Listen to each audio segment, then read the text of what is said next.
Welcome to Slightly Off Script, the marriage show where we remind you that marriage can be stupid good and wicked fun.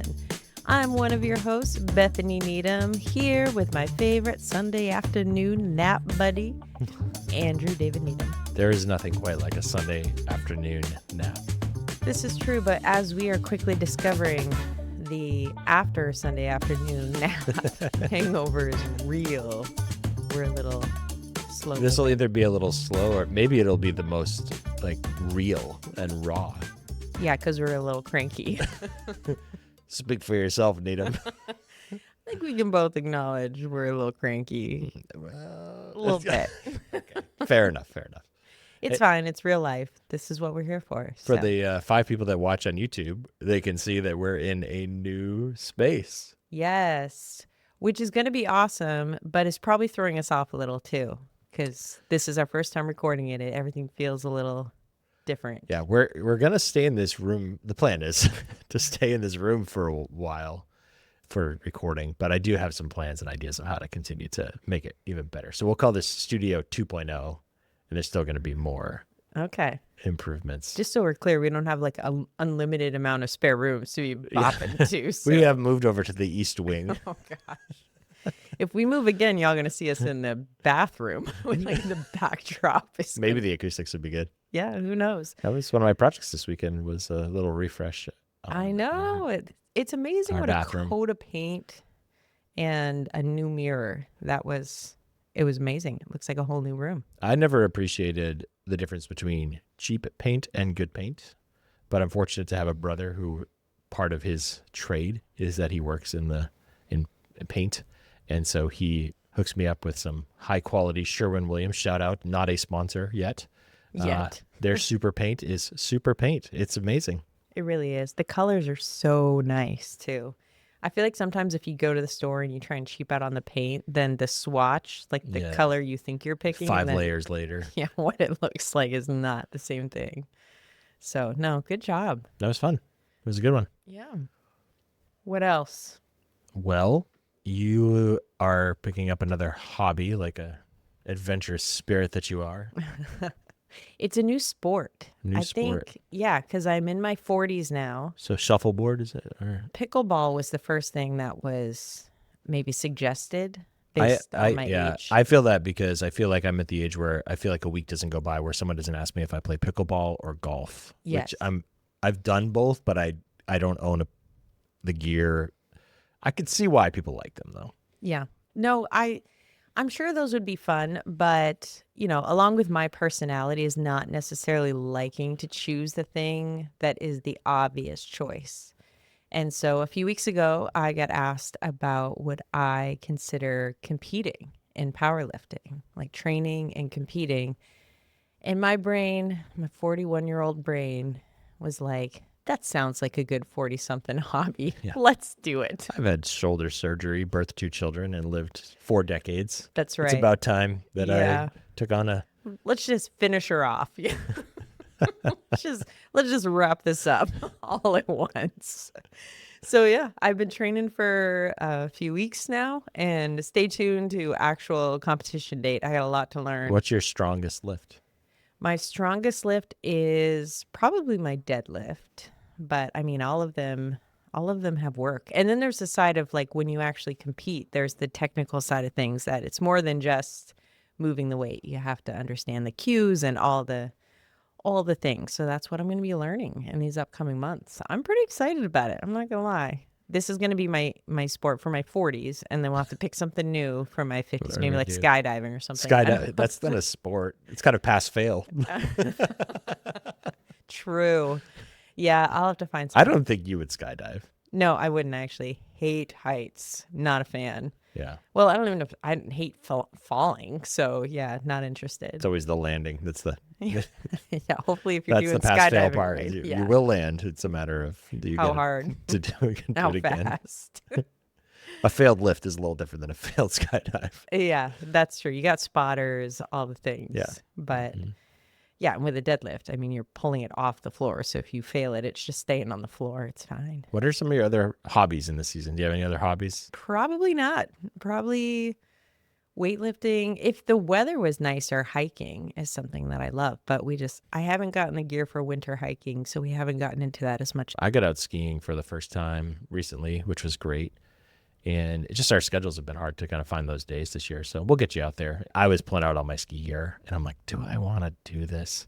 And then I get out on the mountain. It was a beautiful day and I was with a friend and I'm like, this is so great. Yeah, yeah, it is. It's the haul to The get starting is the hard part of finding the windows to do it. So yeah, you have a podcasting habit too.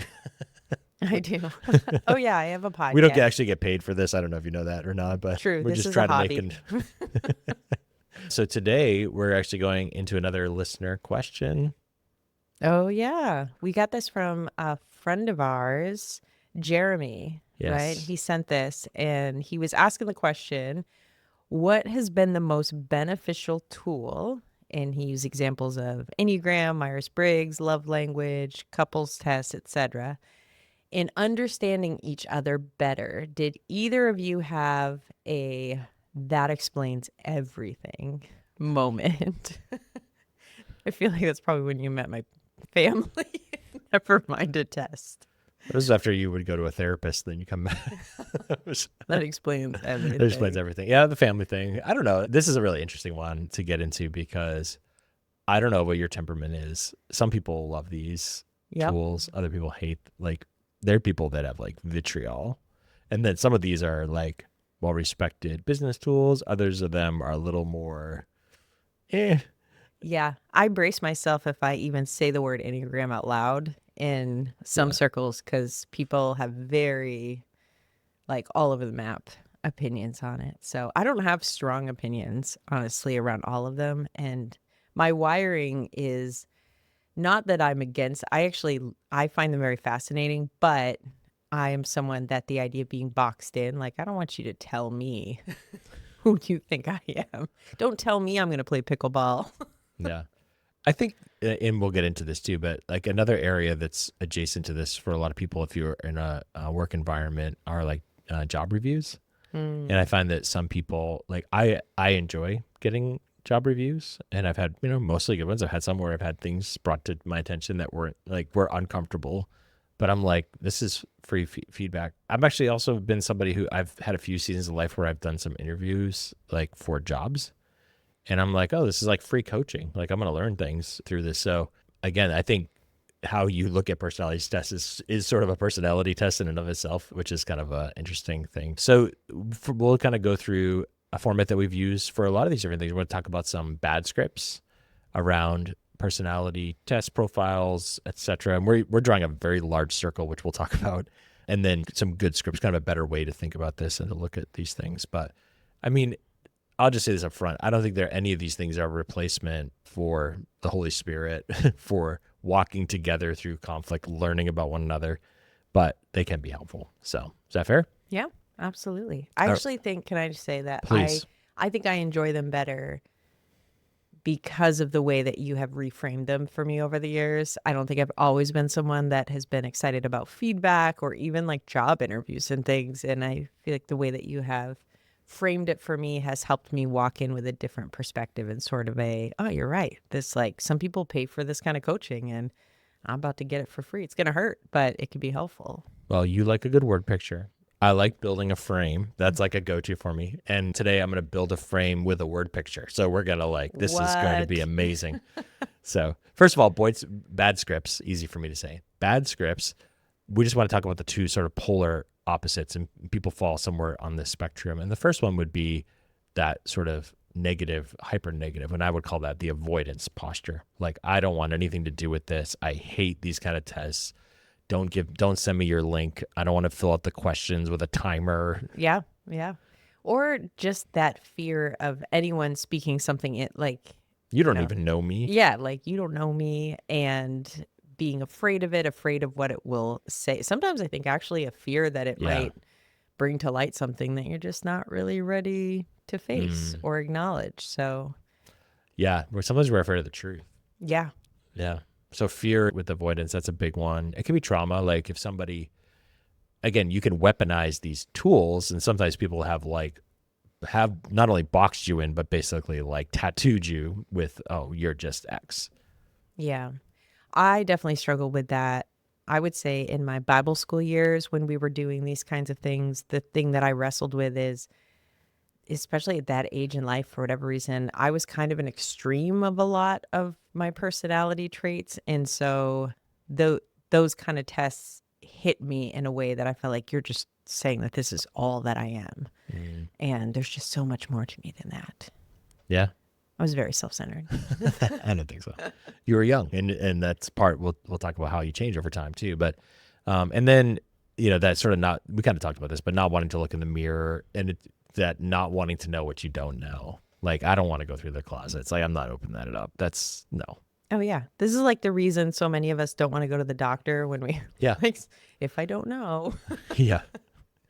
as though it makes it not exist. Well, it's like I've been kind of dragging my feet on like getting my blood work done for a long time. Nothing changed. Like my blood was the same. It's just I had it evaluated. Yeah. And that's a more scientific process than some of these tools, but it's a good Something example. about getting data on it, though, is like, oh, okay. It's funny, like you've had some experiences recently, like when you go to get your blood taken where like they have trouble getting the needle in. Oh, yeah. Every time. This last time actually was the first time the lady got it first poke, but she must have really poked me because I had like a legit bruise all around my arm afterwards. But it usually takes them multiple. They're tying off each arm. They're like, well, we got to go somewhere else. So I had like a childhood trauma where I was the kid scared of the needle that like screamed so that everybody in the clinic like bloody murder and like traumatized my parents. So like I have that memory. And then I had this time, this was not too long ago, it was maybe a decade ago, where I went to get my blood work taken. And I at that point I was like pretty at peace, instead of like mind over matter, like, okay, this is, yeah, whatever. I'm just not going to look at it. And this lady comes in and she's like, oh, do you mind if so-and-so takes your blood work? I'm like, oh yeah, no problem. And then I don't remember the order, but somehow I didn't register for me that this was like a student that was learning how to do it. And I was going to say, are you new? The answer is always no. no. You want the old late, like the older the person is, like that's like been doing this for a long time. Yes, that's what you want. And I felt like I was a pincushion because it was like when they started digging around oh my goodness, that I was like, okay. Oh, listen, I know these people need to learn. I get it. You gotta, but Not on me. They need to learn on somebody who has easier veins than me. Yeah. Because honestly, when I go into these places and they tie the little strap around my arm and they start poking, if they don't find a vein right away within a couple of pokes, I know this is not going to go well. If they're feeling all around and then I hear, huh, and I'm like, oh, here we go. Yeah, I had that last time where they like tied off on one arm. And the ladies, this, I could tell she was much more experienced. Like, I've learned my lesson. Couldn't find anything. Ties off on the other arm, tapping around. Can't find anything. Why don't we go back to the first arm? I'm like, oh gosh, Lord, please let this go fine. But she nailed it. First time she didn't go in until she was pretty confident. So that was good. Anyway, that's my little story hour. Back on script. Slightly off script.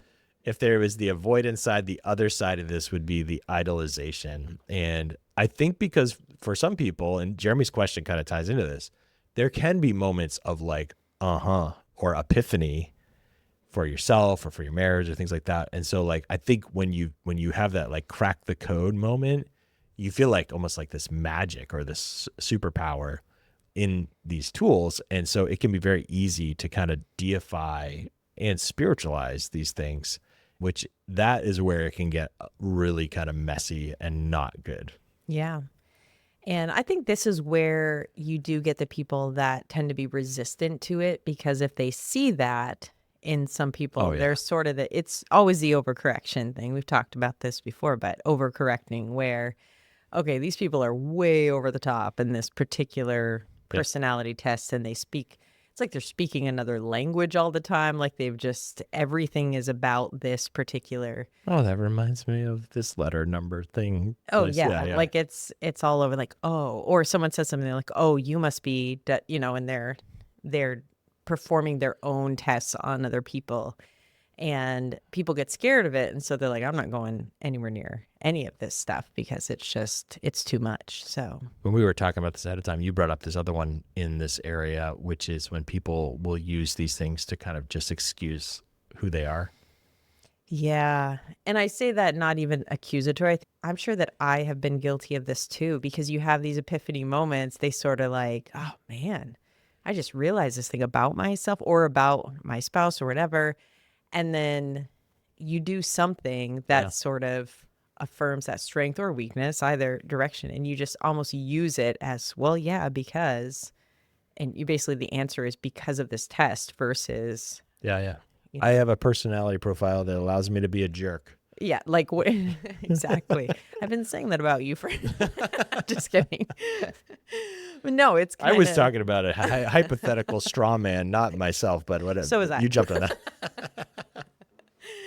No, but there is the danger of using these types of tools as an excuse to not actually grow. We are human beings created by God, and we are very complex, and we're not mathematical equations. Mm, And also the power of the Holy Spirit, that there could be things deeply rooted in us that feel like, well, this is just who I am, that God's Spirit can absolutely transform things to align with who he's called us to be. And so I do think there needs to be a caution with, hey, you might be wired towards this thing. Like maybe it's your temper or your, you go after things and the most important thing to you is to get it done.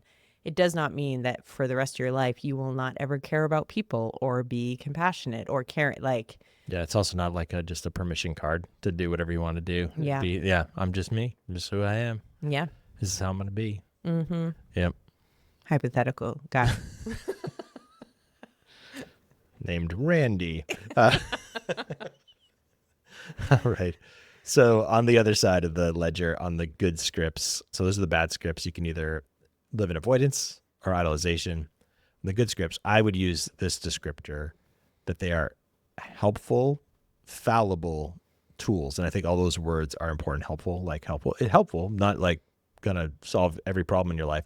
Fallible, like this is not the word of the Lord canonized, like it's not God himself speaking. He can use these tools, but that we have to be very careful when we start to almost like apply a prophetic wrapper over these things.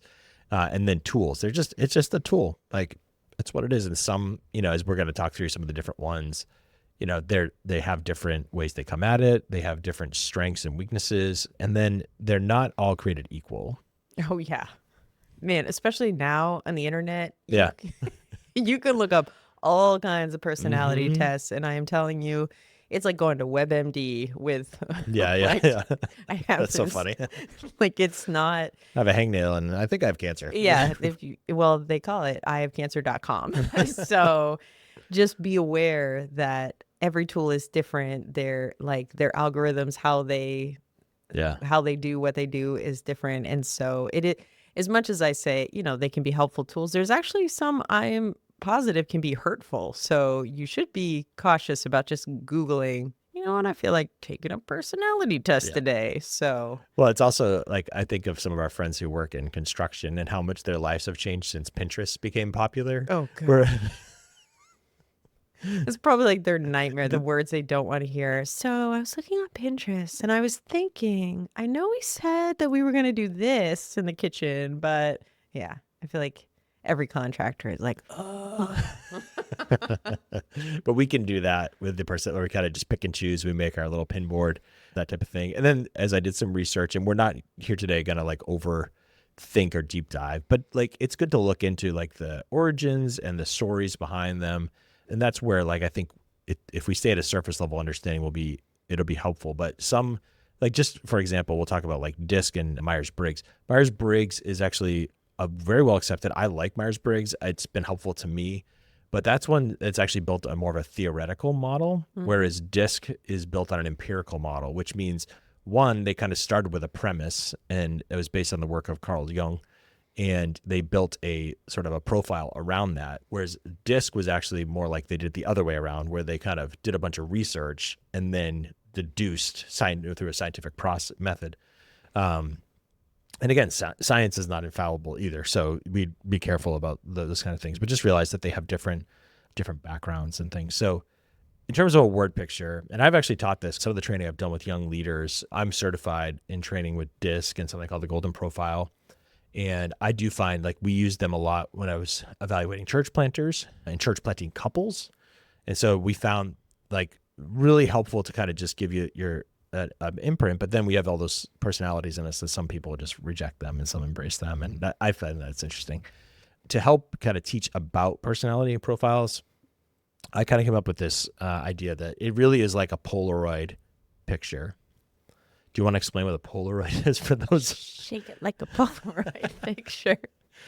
It's still epic, and you can buy these cameras Kind of still. coming back into trend now. Yeah, you take a picture of the Polaroid. The photo actually comes out immediately, but you can't see it yet. You have to, it's processing in that moment. You shake it up, and then you have the picture like within moments. So it's amazing. Way overpriced, but pretty cool. Like a lot of these tests.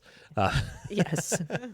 So the reason I use the idea of a Polaroid is that first, it's low definition. This is not like 4K, red camera type of stuff. Like it's just like in some ways, like the graininess is sort of like old school kind of a thing. The second thing, and this is really important, it's one dimensional. And then the third thing is it's a moment in time. So low definition, one dimensional, and moment in time. And I think this, if we realize that these tools at their very best are that's still a very helpful thing. Like it's good to have a capture of a moment in time in low definition in one dimension. But if we try to like basically say, this is who I am in every dimension, at every place in time, at all full definition, all the dimensions of me, then I think that we really can misapply these type of tools. I like that word picture. Look at you doing the word pictures. Learn from the best. That works very well for my personality and learning. Just Yeah. throwing it out there. Well, I feel like, and this is actually like a little bit of a personality test to do this too, because like this is an area that like I kind of nerd out on a little bit more. So Yeah, I actually love it because one, I appreciate your nerding out, and it's been really entertaining as we've just talked and prepped, and we'll talk about it in a minute, but just the personality test it's been for each of us to talk about our experiences with personality tests. So I'm going to let you kick this off because you have a better memory and filing system for personality tests. Well, let me ask you a question. Do you remember the first time you took something like one of these tools? Was it a college or Bible school? I think Bible school was the earliest that I can remember. Yeah. And I want to say it was the Myers-Briggs test Yeah. because the memory that will always stand out to me is I remember the charts, and you were just showing me Myers-Briggs. That's why I'm like, it was jogging my memory. And I remember the E, which was like, it was extrovert or Extroverted, yeah. introvert. So essentially I remember like it was a reading of like, A range, yeah. yeah. And when my test results came out, my E was off the chart. Like it just kept going. And the teacher had like made a comment about it. Like, I've literally never seen someone this extroverted.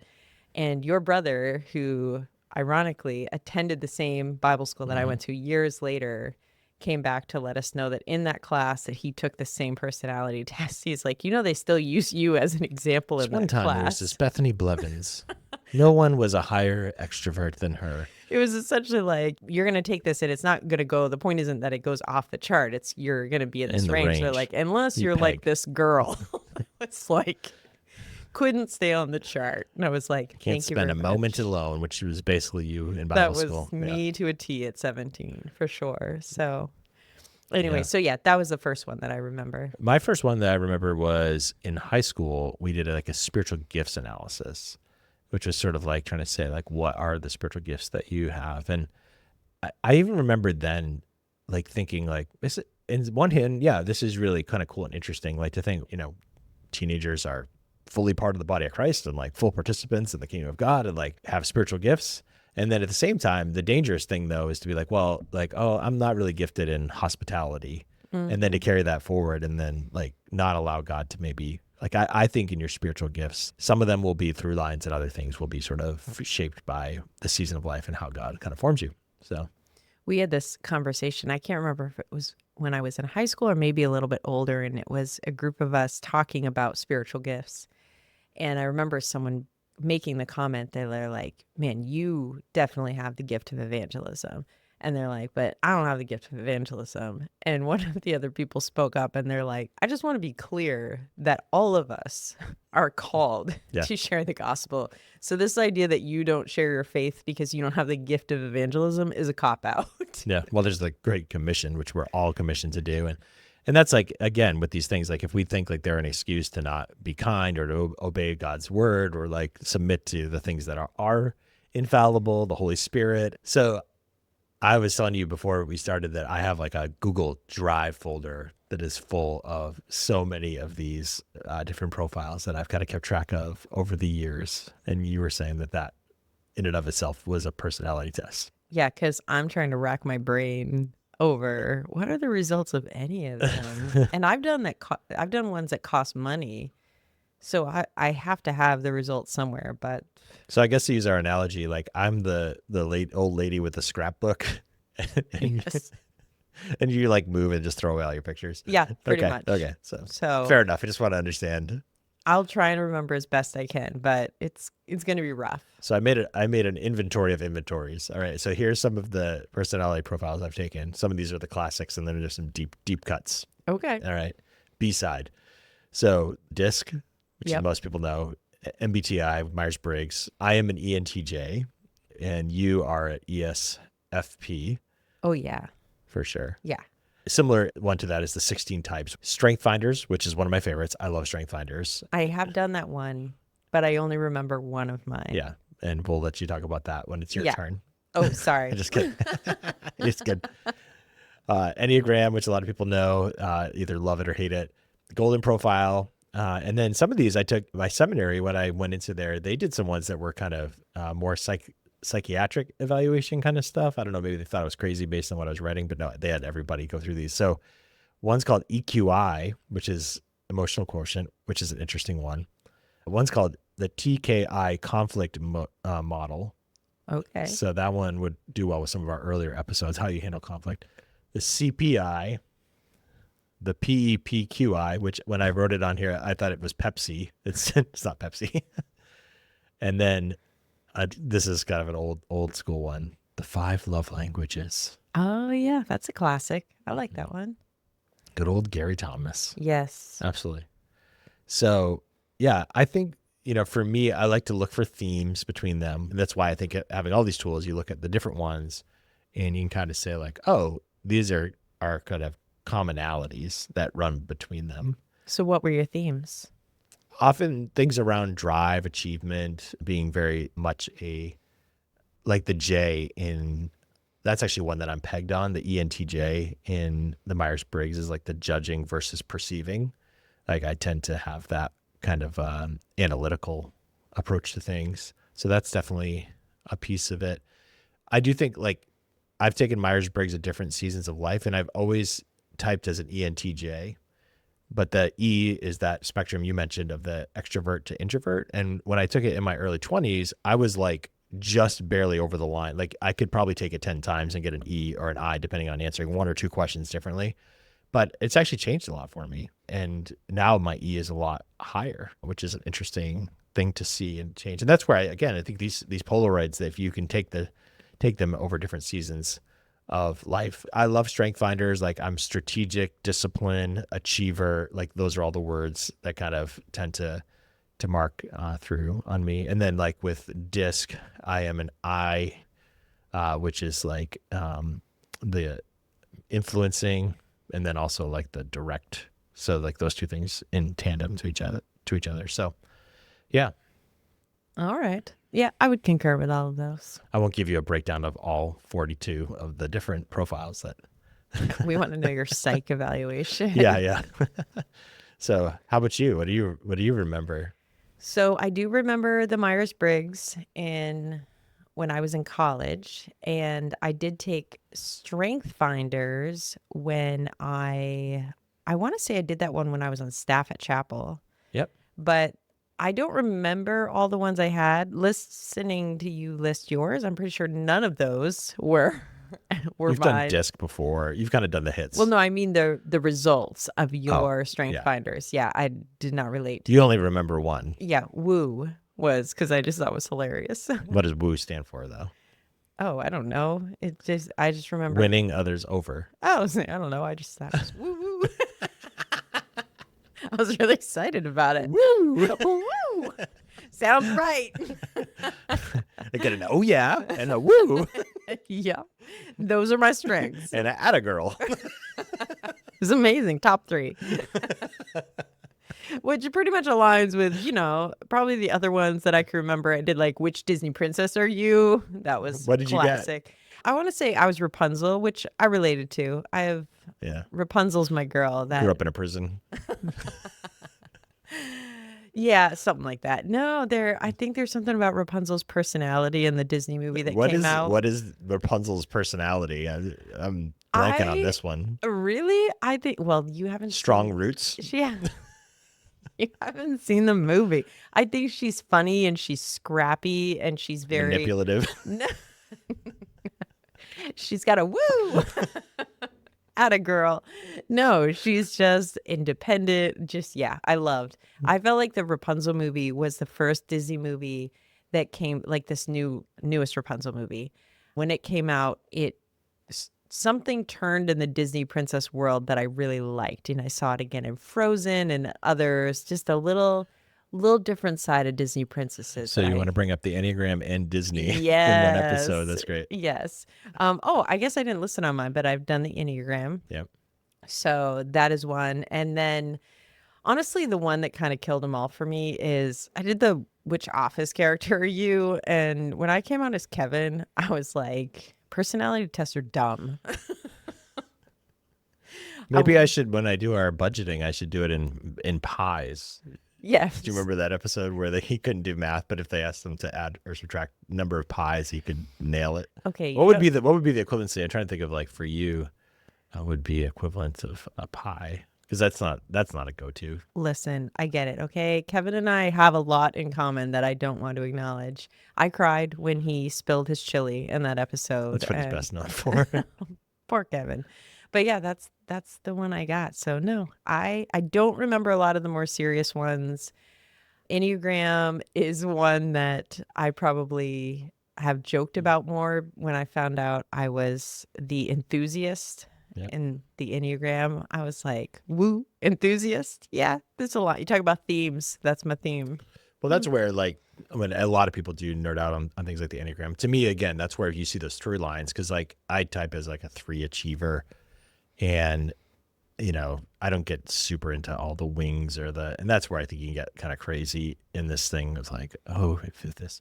But the one thing I will say that I think that going through the Enneagram that they brought up, I don't remember who was first doing the training with it, but that I thought was interesting is that they talk about how there's a healthy version and an unhealthy version of it. And I think that you could apply that, to Myers-Briggs, DISC, whatever. Like, you can use your influence for good or you can use it for bad. Like, in all these things, even your strengths, like, if you are winning others over, like, those people have started a lot of wars in this world.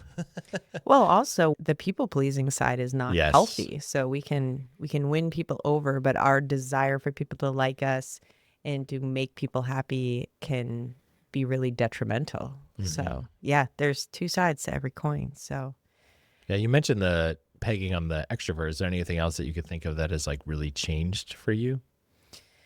The extrovert's a huge one. Not that I'm not extroverted. I think the introvert, extrovert, where do you get your energy, right? But I think because in this season of life, my work and everything is around people and putting a lot of energy around people, I find when it's a decision, like, without any expectation on it, what do I want to do?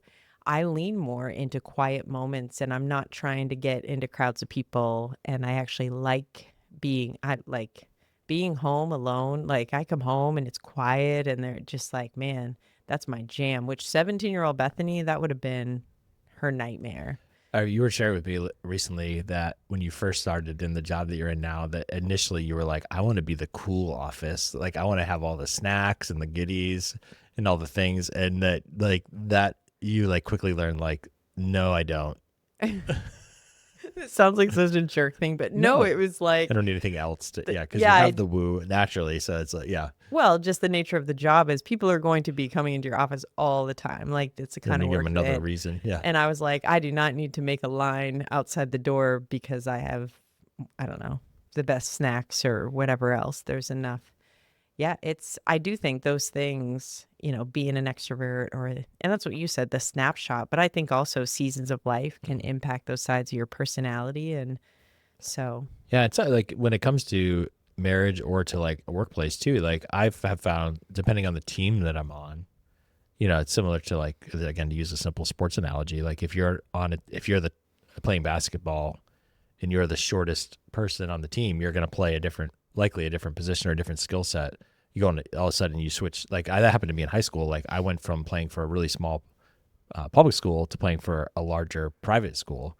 Like I went from a team that like nobody could dunk to all 5 of the starters. We had plays for alley-oops, and that wasn't me. Believe me, I've never dunked a basketball in my life, but my role changed significantly based on that, and I had to adapt to it. And so some of these things in your marriage, it's not just like who is my personality type, it's who am I in relation to this marriage team. yeah. That's an important thing to think about. Yeah. For some reason, you said alley oop, and I was like, I think that was another one of StrengthsFinders. Woo in an alley oop. I don't think we were taking the same test from each other. So we'll kind of wrap up, and we're going to put a link to this in the show notes. But Jeremy was kind enough to share with us a profile that I had never heard of before. And it does come from Gary Thomas's, speaking of love languages, the same ministry. Yeah, I wrote it down here. It is an apology language profile. Mm-hmm. And I'm definitely not claiming, I don't know the empirical background of this, and I don't even know completely how to interpret it, but I figured like Jeremy shared it. I was like, all right, one more, let's just add to the list. We took the test. And so it gives you 5 different ways that you relate to apologies and kind of a spectrum. So the 5 things that are on there are, do you value making restitution? Do you value expressing regret? Do you value plan change, like saying, this is what I'm going to do differently? Do you value the request for forgiveness? Like, will you forgive me? And do you value the other person accepting responsibility? And so, yeah, so you pegged your highest one was accept responsibility. Yep. The second thing for you was plan change. Mm-hmm. And then expressing regret, making restitution. Those were pretty equal for me. Pretty close, yep. And then the one that was like the lowest by far. So it's 100% total. Yeah. So you're like 36% accept responsibility, 24% plan change. So those two are like over 50% for you. Yeah. And then you come down 16% both for expressing regret and making restitution. And then only 8% on request for forgiveness. Which is wild because you're number one. It's my bottom. Yes. The one you care about the least is the one that you care about the most. More than anything else. Thank you, Jeremy. Now we're fighting. Just kidding. So my number one is request forgiveness, which Yep. you had at 8%. For me, it's 32%. And then accept responsibility, I was 24. So that was actually, so we were closer because that was that was your number one, was my number 2. Mm-hmm. Make restitution for you was the 4th one. For me, it was the 3rd. Expressing regret, again, 16% on that. And then plan change, which for you, again, 24%, number 2. Plan change for me, 8%, the lowest one that in terms of values on that. So I think in terms of our marriage, that might be a low one for you, like when you're thinking about me, because you're like, you don't have a plan. You got 0 expectations on you having a plan. I'd be curious to dive into this deeper, whether like what part of the paradigm is, how you want to apologize or how you want to receive, so that's the dynamic. But what I think has shaped me the most is, for me, learning how to apologize. I had to learn to ask the sort of like the submission part of it. My personality, I'll jump to the plan. I'll tell you all day, like, no, I got a plan. Mm-hmm. But I needed to be like, slow down and be like, no, I just need to name it. I need to just own it without excuse. And I need to just submit in a way that gives you, hey, I'm asking you, will you please forgive me? And so I think that's why mine is skewed the way that it is, perhaps. Yeah, I could feel that even as I was doing the test. It sort of hit that. I think for me, It's honestly, I don't want just someone throwing apologies Yeah. at me like, I'm so sorry. But the accepting responsibility, I think, is a value both ways for me. I think probably how I own the stuff, because for me, sometimes apologies where is it an apology? Is just the I'm sorry, but do you even know what you're apologizing for? And so the accepting responsibility is having someone, and you just said it just in terms of your own journey, but hey, so I need to slow down and kind of own what I actually did and acknowledge that and then ask for forgiveness. And yeah, that's a big one for me, because it's not that I don't want to forgive, it's that I just want to make sure we're both on the same page of what we're talking about. Yeah, it's interesting. Yeah, So this is a good new Polaroid for us too. yeah, I did notice in the link there, if people look this up, they have a few other tests that are on there too. So Yeah, that's a really good one, and this one's free to take too, which is yeah. great. And one other one that I'll put a link in the show notes for, because we have an upcoming episode on rest, and it gives you your rest profile. And this is gonna be really interesting. I'm excited about this episode. There's an incredible woman, Dr. Sandra, who I've gotten to meet through this entrepreneur group, and it looks like she's going to come on and do an interview, and she does training in the workplace and has written about rest. And so that'll be a great conversation. It's been a little bit since we've had an interview, so we'll jump back into that a little bit. Yeah. Bring some other voices in here. Absolutely. Very good. Well, thanks for doing this. Yeah. We didn't even kill each other. We started out great. Must be my woo. I'm so glad I know what that means now. That's embarrassing. All right. Well, we will be back next week, and love the questions. Like, we've had 2 episodes now in a row where people have written in questions. Please jump on, link in the show notes, write us a question, send us something. You can send us on social media too, on our Instagram or our Facebook, and we would love to know what we could talk about next. Yeah. So. Sounds good to me. We'll go take some tests. I want to know which Disney princess you are. So let's get on that. No. All right, everybody. Take care. Bye.